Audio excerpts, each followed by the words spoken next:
Ticket মনে হয় নাই, এর জন্যই আমি মন খারাপ হয়ে গেছি।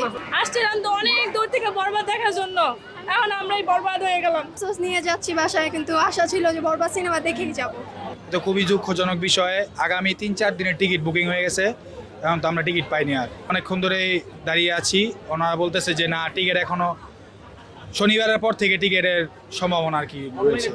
জি জি, অনলাইনে ট্রাই করেছি, সামনাসামনি এসেও ট্রাই করেছি, হয়নি।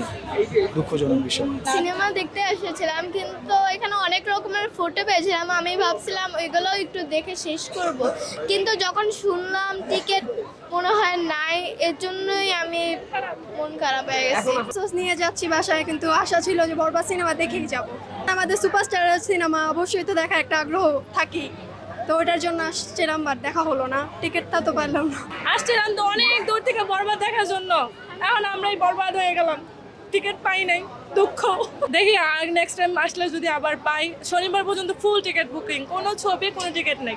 আসছে অনেকক্ষণ ধরেই, অনলাইনেও ট্রাই করা হয়েছে, বাট টিকিট আমরা পাইনি এখন। এত আগ্রহ নিয়ে এসেছিলাম, এত অনেক কিছু ভেবে এসেছিলাম যে এরকম করে দেখবো, এরকম করে ভালো লাগবে, সবাই মিলে ফ্যামিলি সুদ্ধা দেখবো, বাট হয়নি, ওরকম করে আর হয়নি। অবশ্য আমরা জঙ্গলি, তারপর বরবাদটা মেইনলি টার্গেট ছিল, জঙ্গলি, তারপর আপনার আরেকটা ছিল দাগি, এই তিনটা মেইনলি টার্গেট ছিল, যেহেতু এগুলো নতুন এসেছে ঈদ অনুযায়ী, তো বরবাদটা মেইনলি ভালো লেগেছিল। টিকিটগুলি অনেক কম করে ফেলছে, আমরা বলছিলাম টিকিট ছিল নাকি, ওনারা বলছে টিকিট নাই, ওনারা সেল করে ফেলছে। তাও আমাদের গ্যারান্টি দিচ্ছে না যে শনিবারে পর আসলে আমরা পাবো, ওরকম গ্যারান্টি আমাদের এখনো দেওয়া হয়নি, কিন্তু ওনাদের উচিত ছিল আমাদের ওইভাবে গ্যারান্টিটা দেওয়ার, যাতে আমরা শনিবারে এসে শিওরলি জিনিসটা পাই, টিকিটটা পেয়ে আমরা যাতে নেক্সট যে ডেটটা দিব ওই ডেটে এসে যাতে আমরা দেখতে পারি।